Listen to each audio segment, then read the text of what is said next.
And for about 30 minutes, these guys were talking about what to do. When we asked them if we could leave, they said, no, we can't leave. I always had my camera on. And I remember just 5 Porter 30 police department officers just came and walked around me. And I had my video camera shooting. Private property right here? This is this, yes, and that's right here. Correct. This whole part, this whole frame. As I'm talking to this cop about this being a public street, this being a New York City street, one of the police officers who was behind me actually took his hand and just grabbed my camera without even saying anything, grabbed my camera, turned it off, and then he told me, this is a gun. And then these cops then threatened me and said, you know, you have to get out of here, you can't stand here. And they basically forced us to leave. And then without having the advantage of having any communications, any cameras, we decided the best thing to do was to leave before they really set us up with a bomb threat. Right after, they tried to set us up as terrorists. And right after this Brzezinski confrontation, I actually started getting phone calls and death threats from random people, from uncalled, from private numbers, as well as my loved ones started getting death threats. You're gonna, you know, threaten us because of Brzezinski and what we did outside Building 7? Well, you know what? I'm gonna go outside David Rockefeller's house and confront David Rockefeller. You know what? I'm gonna go to Giuliani and confront him on his lies of 9/11. You know what? I'm gonna confront every political candidate there is, because they're not gonna silence me and they're not gonna stop me. Luke, what's going on? What are we doing?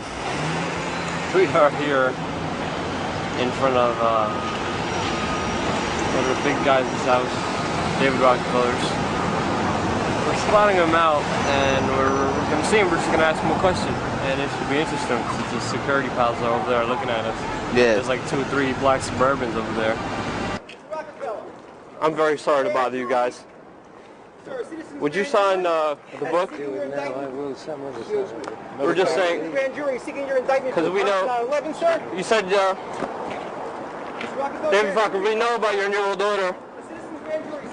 We know about it. We won't be silenced about it, sir. We know about it. I'm sorry. National sovereignty will prevail. You guys think you guys can run things. You can't. I'm telling you right now. National sovereignty will prevail.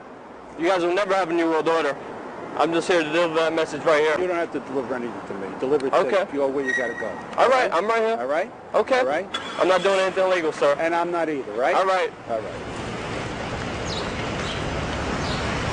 I showed him his whole book where on page 405 he admits he is against American sovereignty. He is a part of a secret cabal working against the U.S. government.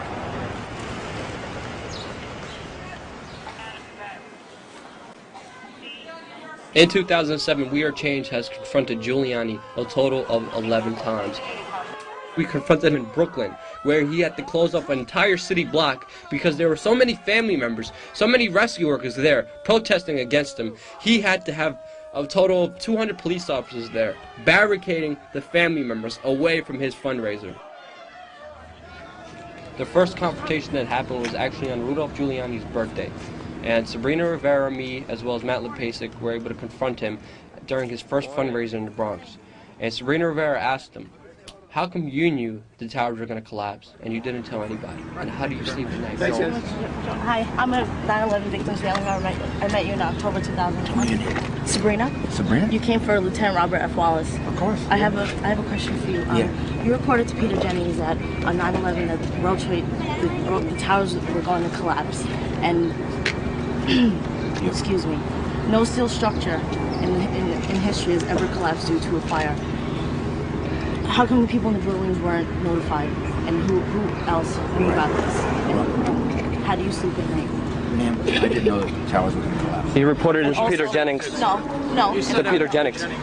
And also, you indeed said that the towers, you were notified the towers were going to collapse while you were in some, not sure exactly where you were prior to, but you said on ABC video with Peter Jennings in an interview that you were aware that the towers were going to collapse in advance. We'd like to know who told you the towers were going to collapse in advance, sir, and also we'd like to know who else you told. Well, the fact is that I didn't realize the towers would collapse. I never realized that. You stated it. You stated otherwise on ABC video. If I can complete the sentence, to give me the courtesy to complete the sentence. yes, sir. Our understanding was that over a long period of time, the way other buildings collapsed, the towers could collapse, meaning over a 7, 8, 9, 10-hour period. No one that I knew of had any idea that they would implode You stated they would collapse. So, but also, sir, Thank you very much. I went down to the scene and we set up headquarters at 75 Barclay Street, which was right there with the police commissioner, the fire commissioner, the head of emergency management, and we were operating out of there when we were told that the World Trade Center was going to collapse. Now, if he knew the towers were going to collapse, how come he didn't tell the people in that building? How come he didn't tell the firefighters and the police officers? Sabrina Rivera, who says she lost a family member on 9/11, grabbed Rudy's hand and wouldn't let go as she and others confronted America's mayor in the Bronx. She doesn't have to give you information. She doesn't have to give you no information, sir. Giuliani! Giuliani, you made $11 million off the death on 9/11. Giuliani, why did you lie to me on May 29th? Guys, watch your back. My uncle on 9/11, Thomas Troy. Mayor, I wanted to ask you about Thank you very much. Why did you lie to me? My knowledge about the towers collapsing. Excuse me, George, get on. Excuse me. John Schroeder just recently testified that he heard explosives going on throughout the building. Mr. Giuliani, you're a traitor to this country. You will be going down very soon, sir. Politicians, media whores, the establishment, the people who are lying, the people who are screwing us over are being confronted, and this is only going to grow. Nice to meet you. I have one question for you, though. Go ahead. You said that you were speaking I'm not going to be able to give a long question. one question. Senator, thousands of first responders are dying, Senator. They need money, Senator. They need important funds, Senator. Senator, over 20,000 first responders are dying. They desperately need federal income, Senator. Senator, please support a new investigation, Senator.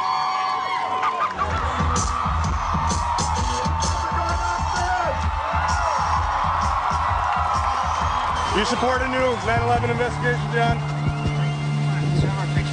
Come on. Can you take a picture? Sure. Come on. That'd be awesome. Is that video? Here. Okay, you ready? All right, Joe. What does it say? 9/11 was an inside job. 1, 2, no. So I want to know if you support a new investigation into 9/11. I do not. I do not. And I know a lot of family members that questions were never answered by the commission report, and they demand a new investigation. Any questions that they have, send to me and I'll try and get an answer. Hamilton and Thomas Keane said they were set up to fail. It's public record they did. We need a new investigation, sir. Stop your fear-mongering, John McCain. We know the truth. We know you are covering the death of 3,000 innocent Americans that deserve truth and justice. John McCain, you will be tried for treason for your cover-up of the events of 9/11. If you know that there's treason going on, you can be held accountable for treason yourself. Hey guys, it's true. If you want to meet with me, I want to meet with you. You're not going to meet. We got to talk now too. Like I say, we got 30,000 plus first responders dying. They don't have time to wait anymore. Yeah, we have about 14, 15 groups, and it's building. It's always building. Former President Clinton raised money for his wife Hillary's campaign tonight at the State Theater in Minneapolis when hecklers interrupted, shouting that the September 11th terror attacks were a fraud. President Clinton confronted them. An inside job? How dare you? How dare you? The hecklers were removed from the crowd. Tickets to the State Theater went for between the Bohemian Club. As you say, the Bohemian Club? That's where all those rich Republicans go up and stand naked against redwood trees, right? I've never been to the Bohemian Club, but you ought to go. It'd be good for you. Get some fresh air. The latest happened in Minneapolis, where President Clinton was speaking at a fundraiser for his wife. From the audience, a 9/11 conspiracy nut interrupted him. You guys aren't going to be able to get away with your New World Order, sir. Talk about Bill. You know what New World Order is. Look at Connie Rice a couple of weeks ago. Bill Clinton, too, and John Kerry. They're going after everybody. And here's the thing. I mean, where do they get off doing this, and why do they think they're going to continue to be politely escorted out? At one point, with security so high and tensions on edge, don't you think they're going to get, at the very least, tased or beaten to a pulp? Senator Clinton, how can we trust you as president when you're at the Bilderberg Group? Because that's high treason. Hey, do we have some fucking security in this building? Or do I have to come over and pick this guy's